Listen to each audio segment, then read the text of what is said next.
அபார கருணா சிந்தும் ஞானதம் சாந்தரூபினம் ஸ்ரீ சந்திரசேகர குரும் பிரணமாமி முதான்வகம் அத்வைதாசவ நண்பர்கள் அனைவருக்கும் என் நமஸ்காரங்கள். இன்னைக்கு நம்மளுடைய சேனல்ல நாம பார்க்க போறது மிகவும் அற்புதமான ஒரு பதிவு அப்படின்னு சொல்லலாம். என்ன பதிவு அப்படின்னு கேட்டா, மே மாதத்தினுடைய அபிஜித் நட்சத்திர நேரம். இது எந்த நாள் வருது, எந்த நேரத்துல வருது, அந்த நேரத்துல நாம என்ன செய்யலாம் போன்ற அனைத்து விவரங்களையும் நாம இந்த பதிவுல பார்க்கலாம். இந்த ஒரு அபிஜித் நட்சத்திர நேரம் அப்படின்றது மிகவும் சக்தி வாய்ந்த ஒரு பவர்ஃபுல்லான ஒரு 24 நிமிடங்கள். இந்த 24 நிமிடத்தில் நம்முடைய கோரிக்கைகள் எதுவாக இருந்தாலும் அதை நாம் இந்த பிரபஞ்சத்திடம் சொல்லும்போது, இந்த யூனிவர்ஸிடம் நாம் சொல்லும்போது அவை நமக்கு நிச்சயமாக நடந்தே தீரும். எத் பாவம் தத்பவதி அப்படின்னு சொல்லுவாங்க. நம்முடைய எண்ணங்கள் தான் செயல்களாக மாறுகின்றது. நாம் என்ன நினைக்கின்றோமோ அதைத்தான் நாம் பேசுவோம், அதைத்தான் நாம் செய்வோம். அதுதான் மனிதர்களினுடைய இயல்பும் கூட. அப்போ நம்முடைய எண்ணங்கள் நல்ல எண்ணங்களாக இருந்தால் நம்முடைய செயல்களும் நல்ல செயல்களாக இருக்கும். அப்போ எப்பொழுதும் நாம நல்லதையே நினைக்க வேண்டும். அப்பொழுதுதான் நமக்கு நல்லது என்பது நடக்கும். இந்த உலகத்துல எக்கச்சக்கமான அதிகப்படியான சக்திகள் அப்படின்றது இருக்கு. அவை நம்முடைய வெறும் கண்களுக்கு அவை புலப்படாது அப்படின்றதுனால இல்ல அப்படின்னு கிடையாது.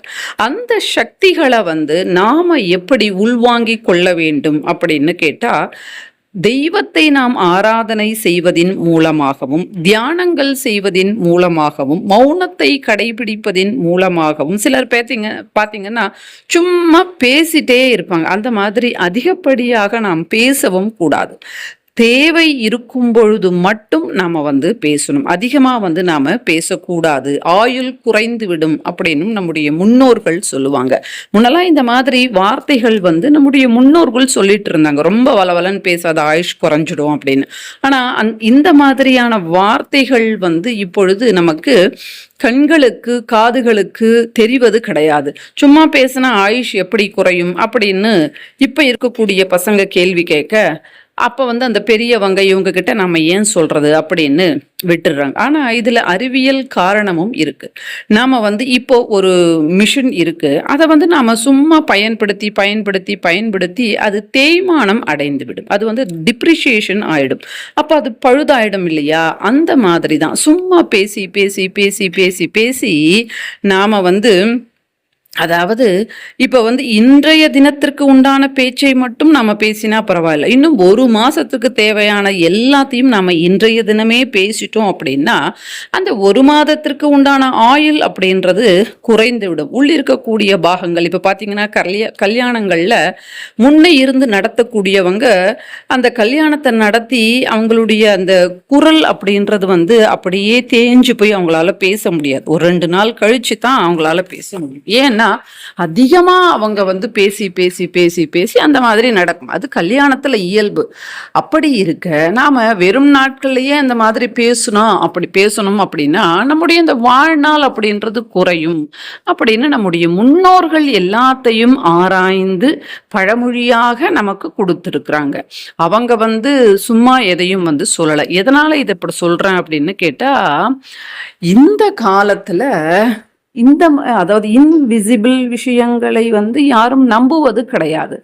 எப்படி நாம அதை நம்ப முடியும், உணர முடியும் அப்படின்னா, தெய்வத்தின் பக்தி நாம் செலுத்துவதின் மூலமாக, நிறைய தியானங்கள் பண்ணுவதின் மூலமாக அவற்றை நம்மால் உணர முடியும். அதற்காகத்தான் நான் இவ்வளவையும் சொன்னேன்.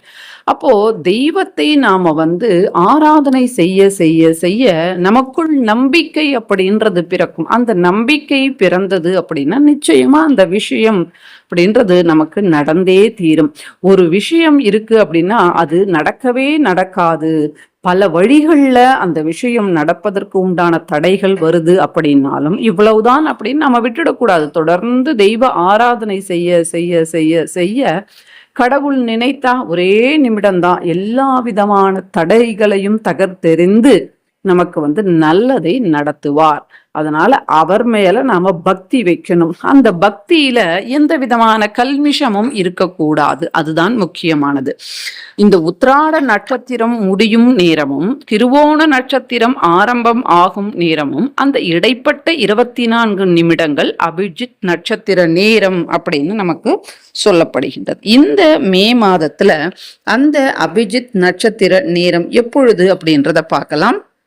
அதாவது வெள்ளிக்கிழமை நமக்கு 8/5/2026 மாலை 6:24 இருந்து 6:48 வரை நமக்கு இந்த அபிஜித் நட்சத்திர நேரம் இருக்கு. மறுபடியும் நேரத்தை சொல்றேன்.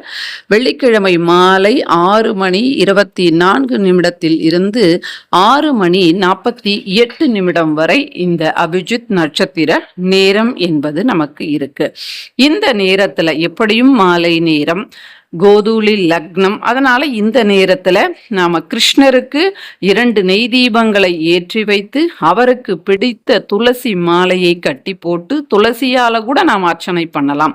அப்படி இல்லைன்னா தீபம் ஏற்றி இந்த 24 நிமிடங்கள் தியான நிலையில் இருந்து அவரை தியானம் செய்யும் போது நமக்கு நிச்சயமாக நம்முடைய கோரிக்கைகளை நிறைவேற்றுவார். ஆனால் ஒரே ஒரு கோரிக்கையை மட்டும்தான் நாம வந்து முன்வைக்கணும். இப்படி ஒரு கோரிக்கையை நாம வந்து தொடர்ந்து மாதம் முன்வச்சு நாம வேண்டும் போது நிச்சயமாக அது நடந்தே தீரும். அதனால ஒரு கோரிக்கையை மட்டும் நீங்க முன்வச்சு இந்த ஆராதனையை செய்யுங்க. ஃபார் எக்ஸாம்பிள், கடன் நிறைய இருக்கு அப்படின்னா அந்த கடன் அடையும் வரை இந்த அபிஜித் நட்சத்திர நேரத்துல கடன் அடையணும் அப்படின்னு பெருமாளை நினைத்து அவருடைய நாமத்தை ஜபம் செய்யுங்கள். ஓம் நமோ நாராயணாய நமஹா. இப்படி அஷ்டாட்சர மந்திரத்தை நாம வந்து தியானம் செய்யலாம். இப்படி நாம தொடர்ந்து தியானம் செய்து வரும்போது கடன்கள் அடையும். இதோடு சேர்த்து மைத்ரேய முகூர்த்தமும் இருக்கு இல்லையா, அந்த நேரத்திலேயும் நாம வந்து அந்த பணத்தை எடுத்து வைக்கும் போது நமக்கு சீக்கிரமாக கடன்கள் என்பது அடையும்.